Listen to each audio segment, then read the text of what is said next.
요한일서 묵상 3회차입니다. 성경 본문은 요한일서 2장 1절에서 6절입니다.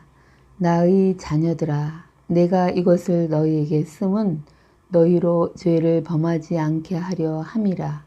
만일 누가 죄를 범하여도 아버지 앞에서 우리에게 대언자가 있으니 곧 의로우신 예수 그리스도시라. 그는 우리의 죄를 위한 화목제물이니 우리만 위할 뿐 아니요 온 세상의 죄를 위하심이라.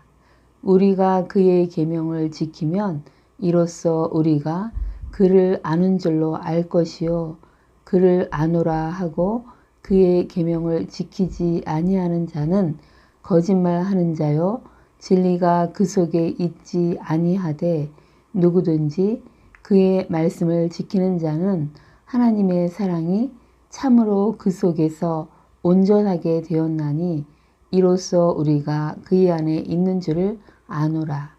그의 안에 산다고 하는 자는 그가 행하시는 대로 자기도 행할지니라. 주요 묵상 구절은 1절입니다. 나의 자녀들아, 내가 이것을 너희에게 쓰면 너희로 죄를 범하지 않게 하려 함이라. 만일 누가 죄를 범하여도 아버지 앞에서 우리에게 대언자가 있으니 곧 의로우신 예수 그리스도시라.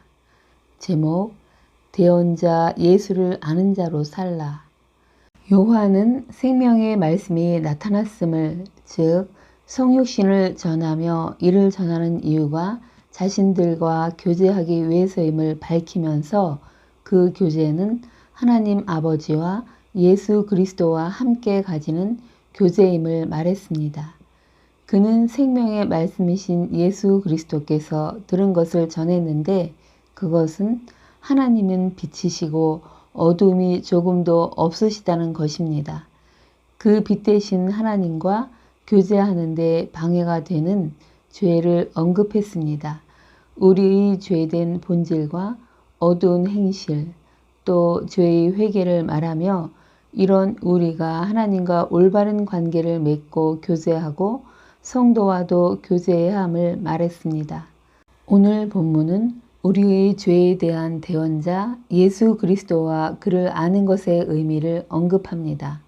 1절, 나의 자녀들아, 내가 이것을 너희에게 쓰면 너희로 죄를 범하지 않게 하려 함이라. 만일 누가 죄를 범하여도 아버지 앞에서 우리에게 대언자가 있으니 곧 의로우신 예수 그리스도시라. 요한이 요한일서를 기록할 당시는 노인이 되어 이 땅을 떠날 날이 많이 있지 않은 상황에서 어린 성도들을 향해 사랑 어린 마음으로 나의 자녀들아 라고 부르며 말을 시작합니다. 그는 요한일서를 시작하면서 바로 하나님과 성도의 사귐에 대해서 말했는데 빛이시며 어둠이 전혀 없으시고 완전하고 순수하고 거룩하신 하나님과 올바른 관계를 맺고 교제하기 위해서 걸림돌이 되는 우리 안의 죄가 없어야 함을 말했습니다.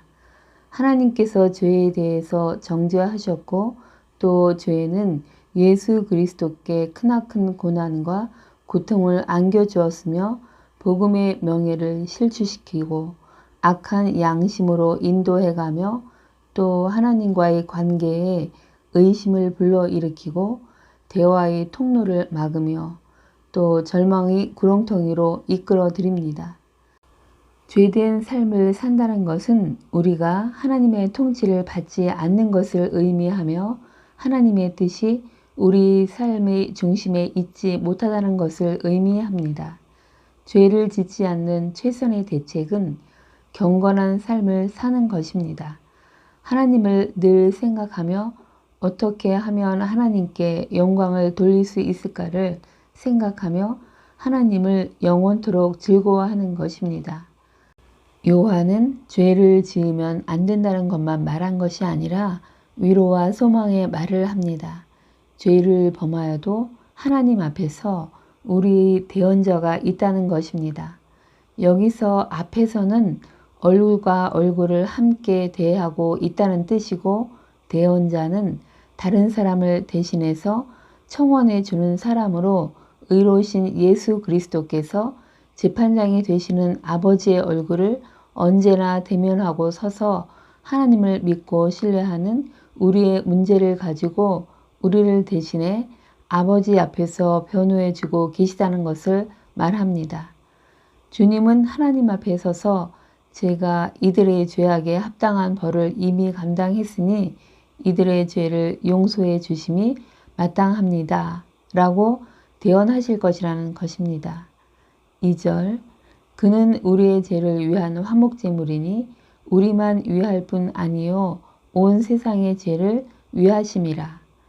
예수 그리스도께서 자기를 희생하셔서 하나님과 더불어 화목하게 하는데 필요한 제물이 되셨습니다. 그러므로 사탄이 우리의 죄로 우리를 정죄하며 실망과 좌절에 빠뜨리려고 할 때에 담대하게 나의 죄를 위하여 그리스도께서 화목제물이 되셨기에 하나님께서 나를 다시 받아주실 것이며 하나님과의 교제도 회복되었으므로 하나님과 교제를 나누는 삶을 계속 유지해 나갈 것임을 말할 수 있어야 합니다. 3절에서 4절 우리가 그의 계명을 지키면 이로써 우리가 그를 아는 줄로 알 것이요 그를 아노라 하고 그의 계명을 지키지 아니하는 자는 거짓말하는 자요 진리가 그의 속에 있지 아니하되. 요한은 우리가 그분을 안다는 것에 대해 알아야 될 것을 말합니다. 여기서 안다는 것은 그분에 대해 일반적으로 외형적으로 잘 아는 것을 의미하는 것이 아니라 우리의 삶과 밀접하게 연관되어 가까이 접하고 관심을 가지는 관계로서 알을 의미합니다. 나는 과연 하나님을 알고 있는가? 예수 그리스도께서는 나에게 실제하는 분으로 계시는가? 그분과 교제하며 연합된 삶을 살고 있는가? 생각해 보아야 합니다. 5에서 6절 누구든지 그의 말씀을 지키는 자는 하나님의 사랑이 참으로 그 속에서 온전하게 되었나니 이로써 우리가 그의 안에 있는 줄을 아노라. 그의 안에 산다고 하는 자는 그가 행하시는 대로 자기도 행할지니라. 요한은 우리가 그리스도 안에 있다는 것을 안다고 말합니다. 다시 한번 그분에 대해 개인적으로 매우 가까운 관계에서 잘 아는 것을 말한 것입니다. 우리가 그분과 하나로 연합된 관계에 있다는 것을 가르치는 것입니다. 요한은 우리가 그의 안에 있는 줄 아는 것을 검증하는 것으로 그의 계명을, 말씀을 지키는 것을 말합니다. 계명을 지키는 가장 큰 목적은 바로 그분을 즐겁게 해드리는 것입니다. 내가 무엇을 하기를 그분이 원하시는지를 알고 그분이 행하셨던 것처럼 그분이 걸으셨던 것처럼 행하고 걷는 것이 그분 안에 있는 것입니다. 바울도 너희는 그리스도의 몸이요 지체의 각 부분이라고 말하며 우리가 그분의 몸 안에 있다고 말했습니다. 이는 그리스도인은 그리스도 안에 있는 사람이며 그의 삶 안에서 하나님의 아들의 삶이 있다는 것을 인식하면서 살아야 한다는 것을 말했습니다. 죄를 지으면 안 된다. 그러나 죄를 범하여도 하나님 앞에서 내가 대언자가 되어 너를 변호해 주시겠다는 그리스도의 말씀을 듣습니다. 예수님, 저희 연약함을 아시고 당신의 큰 사랑으로 저를 대언해 주시는 당신께 감사를 드립니다. 주님, 그리스도를 아는 줄 아는 것과 그리스도 안에 있다는 것의 의미를 깨닫습니다. 그것은 계명을, 말씀을 지키는 것으로 검증할 수 있음 또한 알게 됩니다. 주님, 저희 삶에서 그리스도를 아는 것이 삶으로 드러나길 소망하며 기도합니다. 주님을 늘 생각하며 주님의 말씀을 힘써 지켜 행하는 자로 인도해 주옵소서. 아멘. 오늘을 사는 지혜. 주님, 우리가 계명을 지켜 행하되 만일 죄를 범하였어도 우리의 대언자 그리스도께서 우리를 변호해 주심을 믿고 사탄 마귀의 고소에 낙심하지 말고 다시 주님 앞에서 회개하고 주님의 말씀을 힘써 최선을 다해 지키는 자가 되길 소망합니다.